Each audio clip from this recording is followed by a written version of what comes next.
Hey, this is Coach Josh, and I'm recording here from my home office, drinking some bone broth at night after a long day of talking to people about their health and fitness goals.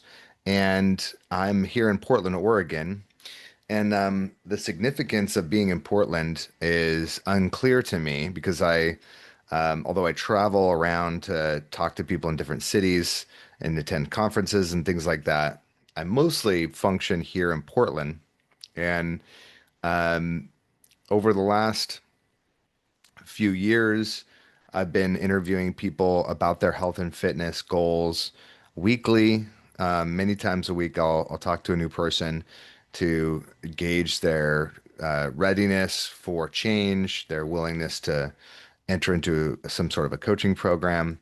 And I'm I'm shocked at the amount of people that have unclear definitions of health for themselves, and also in a much larger sense, just don't seem to have a sense of their own personal motivations, desires, and goals for themselves, their own personal standards. I think I've already said that, but um, I was talking with a person today, and asked I asked them some questions about their life and about their health history, and they were able to answer some things. And but oftentimes when I'm talking to somebody, am I'm finding that they are, or most people are, a little bit atrophied at listening to their own internal emotional stories about things.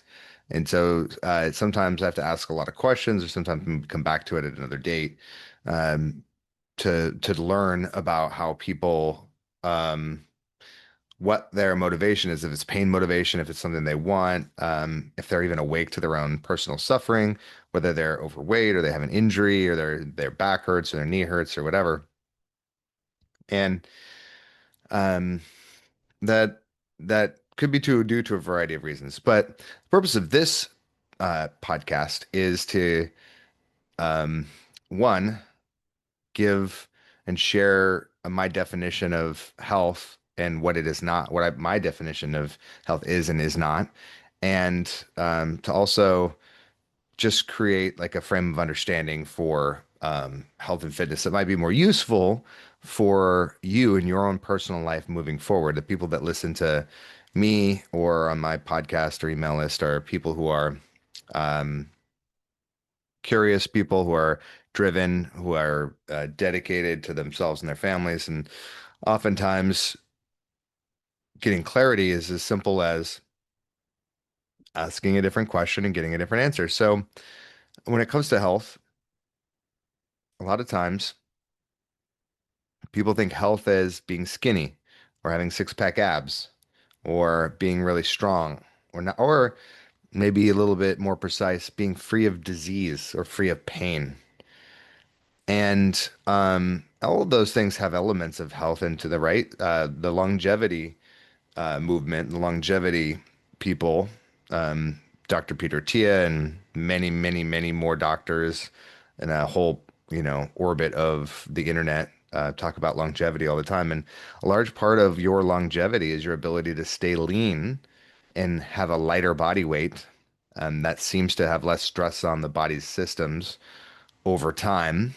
So there's some elements of health to those things, but it's also strange because pain is kind of part of just having a body, like having aches and pains.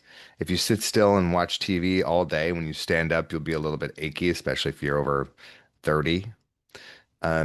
So a sedentary life will lead you to aches and pains. Also, a bicycle accident will lead you to aches and pains, and so will overtraining or even just training in general. When you're doing a progressive overload program or increasing your training volume, you're going to experience soreness and aches and pains. So being pain free isn't that valuable of a definition of health, nor is being skinny, right? So I look at health as having is a triangle with three points, and the health that gets probably Most of the attention is the aesthetic point, right? How you look in the mirror, your body composition, how much muscle, visible muscle you have, your fat content or lack thereof. And that's important.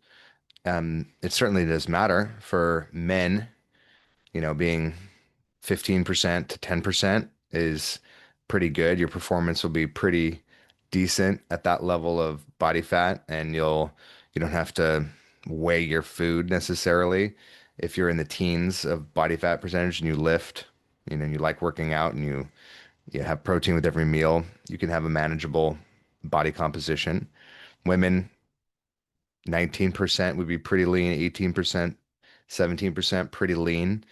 Um, that'd be hard to live your life at body weights or body compositions that lean, but 20% also pretty healthy, 21% just depends on who you are and your frame and how you carry your weight. Women, you're carrying a little bit more body fat in the form of butt and boobs. That tends to be acceptable on Instagram these days. So, uh, body, looks or aesthetics, body composition matters. But the part of the pyramid or the triangle that I find most rewarding is the part that has to do with performance. So your strength, your endurance, your energy, your focus, your stamina, your ability to do fun things. And I'm surprised at the amount of people that I talk to who don't talk about energy and focus and doing fun things, or just when you have more energy, everything is easier. When you have more endurance and stamina and mental capacity, everything that you do during the day is easier. So, for me, I spend most of my time in my life trying to maximize the performance end, right? I want to be stronger, faster. I want to have more endurance. Muscle and body composition matters, of course, as well. But I really don't like feeling tired. I really don't like feeling burned out. I really like feeling present and focused. And for me, that has to do with that part of the triangle. And so much of that is recovery, right? And it is nutrition. It's the things that you do outside of the gym that really make the most difference in that part of the pyramid. I mean, if you're going to get faster, you got to run and, you got to lift and do things like that. So it's really everything. It's a holistic triangle. Fitness and health is holistic. But the third part of the triangle is the part that everybody kind of worries the most about, which is like disease risk factors, like your, you know, risk factors for diabetes, heart disease, metabolic disease, neurological disease, those things that are going to impact your quality of life sooner or later. And we want that to be later, right? As late as possible. That's has somewhat to do with luck and somewhat to do with lifestyle and strategies and environment and the choices that we make about our careers and what we foods we let into our bodies and where we live, where we can live. So all of the triangle is important, but most importantly, and people don't like to think about it like this, but our health is a reflection of how much we love ourselves because our health outcomes are a result of the time and attention we've paid to our bodies, to our minds, to the quality of rest, the quality of work, and our overall physical quality of life, the quality of relationships, spending time with people that we love. All of these things have a direct impact on our health. And all of those things are a function of that time and attention, which is the currency of love that we give ourselves. So in Portland, I'm surprised at how many people that I talk to who don't give themselves hardly any love during the day. They spend some time numbing out, right? Scrolling on their phones, watching TV, drinking, using a substance to avoid an emotional state. But I don't think that when people are honest with themselves, they're giving themselves a lot of TLC, right? A lot of love, a lot of time and affection.